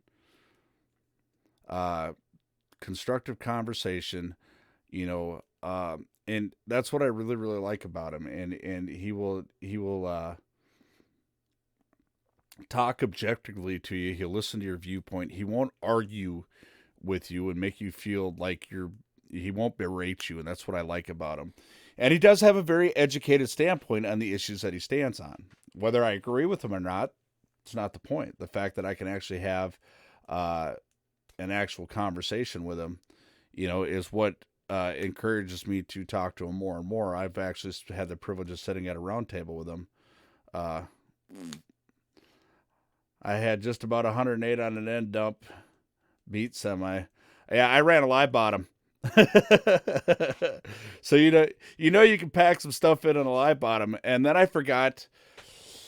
I went from doing sugar beets, hauling in preseason sugar beets to going to corn, and I forgot that corn is 8,000 pounds less. So I went to go hauling a load of corn into the ethanol station down in Marshall. I went in at 87,000. What was that? 87.6. And I was pissed off. I'm like, fuck, I missed it by 400 pounds. And the guy looks at me, he says, what? He's like, you're like 7,600 pounds over. I'm like, oh shit. He says, yeah, we don't have the permit for corn. Yeah, you're allowed to run 80,000. My average load on an 80,000 when I'm loading corn, my average load is 79,870 pounds is my average loading corn. So it takes me about 2 loads to get it figured out where I've got to be at the trailer. And then I can load them pretty consistently at 79, over 79 every time. And the boss absolutely loves that. So, but yeah,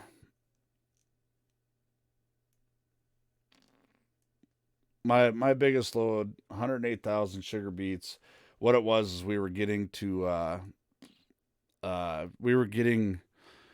I'm actually touring. I'm hoping to maybe once I get more towards a full-time status here, or maybe on like a Sunday night or something, I'm hoping to start hosting a round table of some sort where I can get guys like you and a few other people on here, to have a civil conversation where people can ask us questions. And I'd really enjoy having you on there just because of the fact that you're, with your perspective and the stuff that's going on there. But, Bink, good morning. Good to see you. So, yeah, we were at the end of a field. I told the boss, I said, well, the boss is like, do you want to take the chance? I said, yeah. I said, I got a pretty good in window with those ladies at the weight station, so let's try it out. Because usually at 100,000, they reject your load. So, and this was a field that the beet plant wanted bad, so we ran it in. I ran it in at 108, and I was 108 on the nose, by the way. And it was a pretty muddy field, so I pull in there. And she's like, I got to turn you out of here. She says, I can't take that. I said, here's the deal. It's the last load out of the field. This is it. This is it. We're down at Granite Falls, hauling back to Renville. I just said, this is the last load out of this field. I said, the next trucks that are coming in are all hauling out of the next field that you guys need.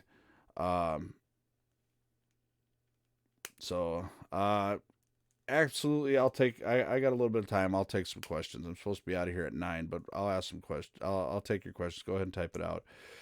So I talked to her really nice, and she says, well, you haven't come in here over at all the entire season. She says, I'll take it, and we'll figure out how to make it work. She wrote the time down. She said, just make sure you stop here before you leave. Pull the truck off to the side and come in and talk to me. So I went up there, came back and talked to her. She said, "Well, I talked to the people inside." She says, We'll write it off as as a split load down the center." She said, "Don't do that to me again." I said, "I promise you I won't." I lied. I came in one other load with 100,000 on, but I made sure I went to a different booth that time. But again, it was an end of the field deal. You know, my loaders were pretty good about making sure I was right around that 88 mark. So, what are your questions, Bink, about Trent?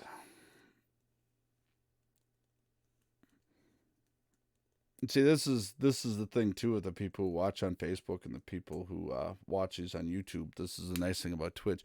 See, Facebook. I tried something different on Facebook, by the way. I remade the Trent and Peggy Allenkamp video, posted it up on there. I'm gonna try and just put the videos up that way.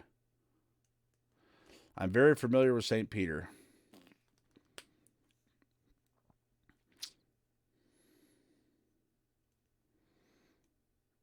Yeah, the state hospital down there did a psychiatric evaluation. But I don't know how in the hell they would deem this kid, this young man, actually incompetent to stand trial. I'm back from loading, heading back to Savage. Nice. Get her in the shop, and call it a day, man. It is Friday.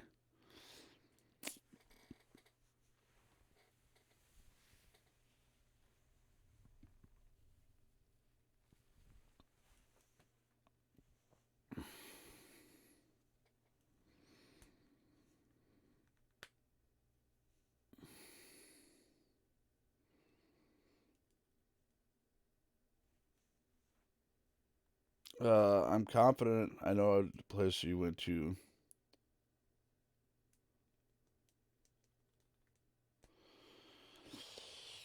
I don't know. I'm pretty sure it was the state hospital that he had to go to. But no matter which place he went to, St. Peter is the place that they send all sex offender cases, whether it be the Leo Hoffman Center. The people from the Leo Hoffman Center also go back and forth to the state hospital end. So, I mean, regardless how they came, my main concern, no matter who did it, how the hell they came to the conclusion that this kid was incompetent to stand trial, but is able to carry a gun and operate a motor vehicle. And freely to this point, because he can technically own a gun until he is convicted. So I'm just trying to figure that part out. That's my issue with the situation, regardless of where it was done. Sex offender cases are generally shipped down to St. Peter's, Minnesota, for psychiatric evaluation, whether it be in the hospital or gonna try and get one more in. I'm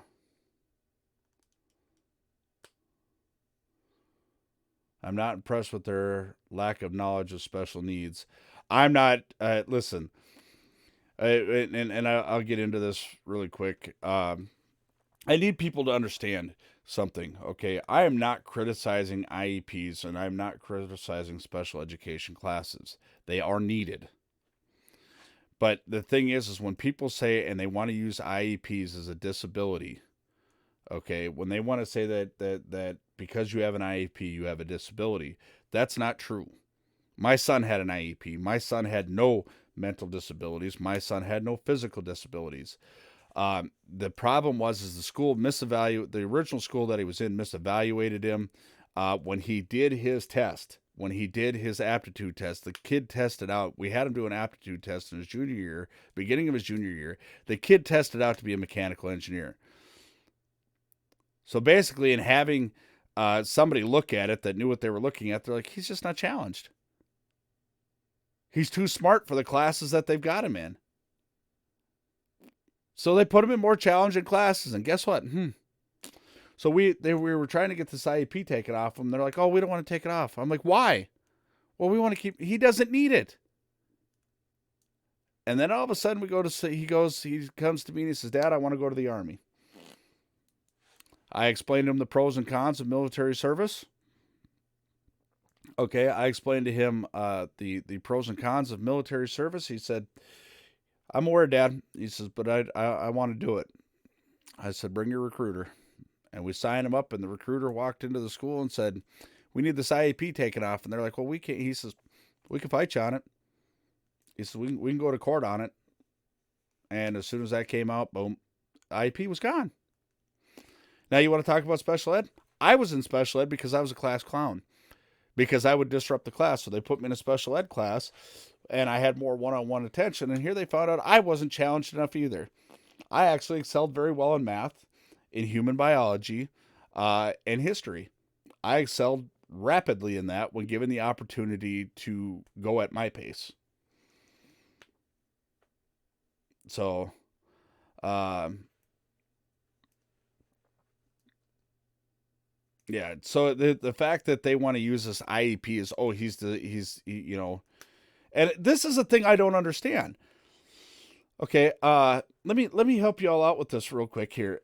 This is what I don't understand. Everybody's focused on, well, he has an IEP. Do you not understand what this shit stain did? This worthless pile of shit did? He was taking little girls down in the closet in his room and hiding them in the closet. He was molesting them and physically assaulting them. I don't give a flying fuck. And then you had a mom who was covering it up. I don't give a flying shit about an IEP. I don't give a flying fuck about special ed or anything else. Fuck that. Get your head out of your ass. If he can carry a gun and operate a motor vehicle, he knows what the hell he was doing was right or wrong. Plain and simple. Quit treating it like a disease and lock his ass up. I did 7 years on a bank robbery. $10,500. I did 7 years. And they first started saying this little shit stain was going to do 6 months of inpatient treatment.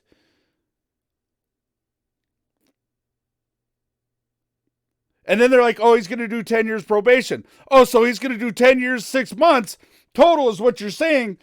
I did more than that between my probation and prison sentence. I did 12 years for $10,500. Get your head out of your ass.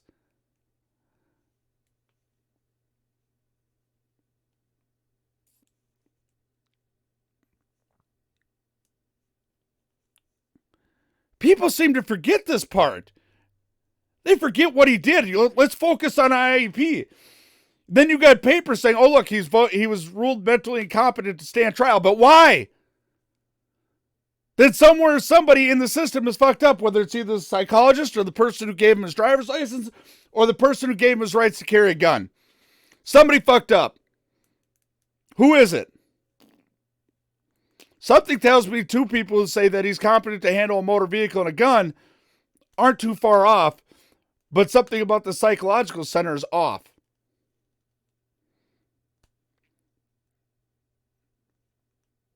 If they say he has attention deficit disorder, how the fuck does he go deer hunting? That takes patience. And he's gotten deer. Seeing the pictures, he has gotten deer.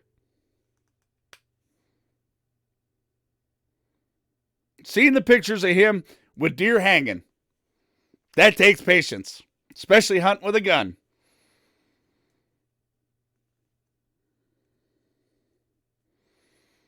People seem to have forgotten exactly what this kid has done. They're focused on this fucking IEP, and they're focused on this bullshit ass because he's in special ed. You know why he's in special ed?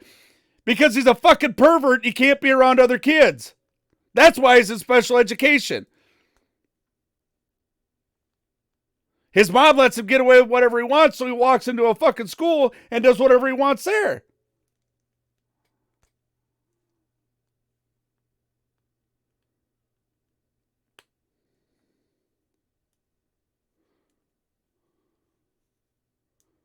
I don't understand that. Some people are seeming, and just like the people who are going after the victims in this and saying, why aren't you doing this? So they shouldn't have to do shit. The burden is on the state. They shouldn't have to do jack shit in any of this. Quit treating the victims like they're doing something wrong. They didn't do anything wrong. Christ, they got to deal with this every single day. They got to deal with this the rest of their lives. These kids got to deal with this the rest of their lives. And then people want to send a message, well, why aren't you doing this? Or why aren't you doing this? Listen, it's not their burden to do it. The state picked up the case. That's why it says the state of Minnesota versus Peggy Ellenkamp, the state of versus Minnesota versus Trent Ellenkamp. That's what the court papers say.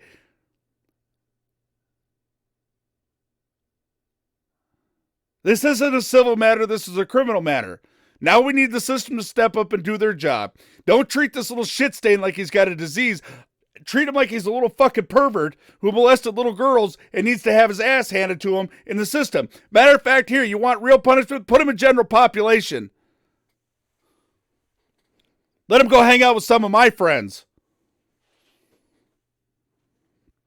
Ain't got no stress card in general population, I promise you that. They gonna treat you real nice till you get in that cell, and then you go get booked. Get your ass handed to you. No, now he's gonna go to a little coddle care prison yard.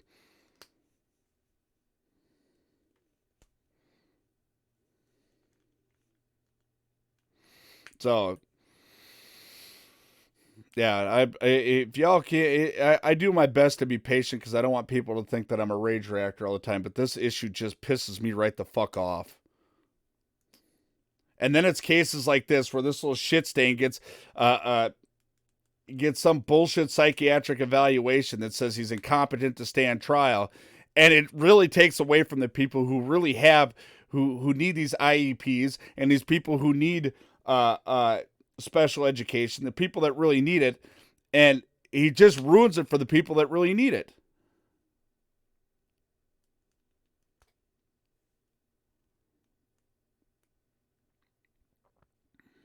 So, yeah, this is a very, very tough issue for me. And I know this family now personally. I've got to meet them. I talk to them on a regular basis, and the shit that they got to go through on a daily basis just fucking pisses me off. They get treated more and more like they did something wrong every fucking day, and they're the victims in this. This little shit ass gets to walk around like nothing's wrong, nothing happened, gets to do whatever.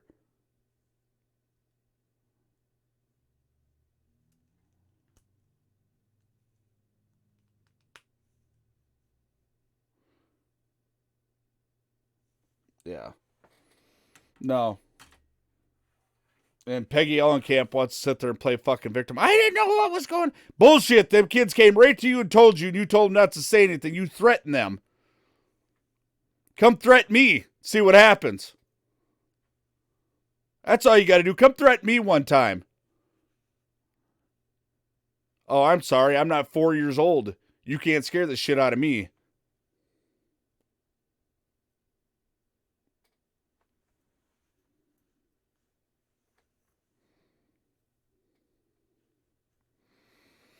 The accountability factor in this stuff is bullshit. And I'll say that flat out.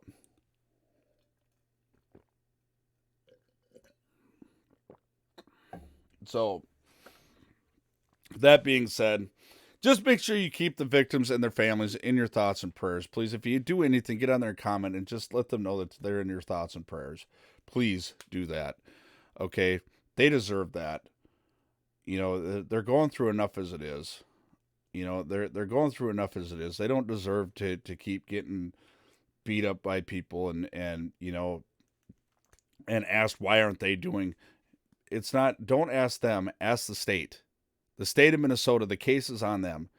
The state is not on the victims, or the case isn't on the victims or victims' families. Please remember that. So, with that being said, I definitely have to get off of here now. I have to get ready for work and all that fancy shit. And anyways, we'll see you guys tonight. Until then, y'all keep them cold, keep the bottoms up, and Redneck is going to holler at you later.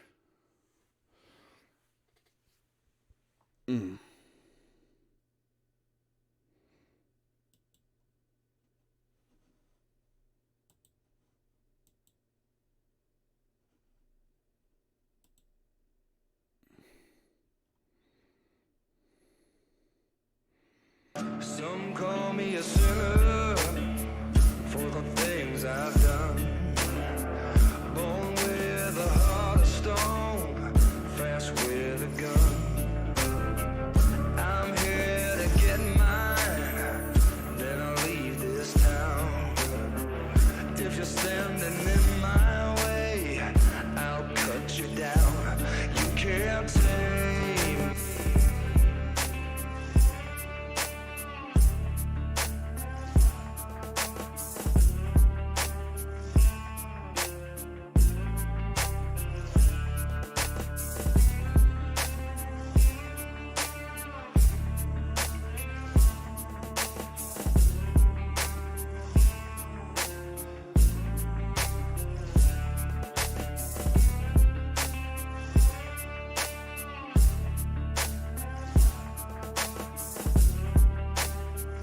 things I've done. Born with a heart of stone, fast with a gun. I'm here to get mine, then I'll leave this town. If you're standing in my way, I'll cut you down. You can't tame.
Some call me a sinner for the things I've done.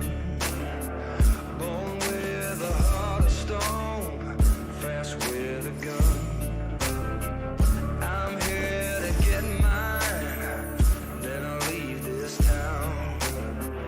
If you're standing in my way, I'll cut you down. You can't tell.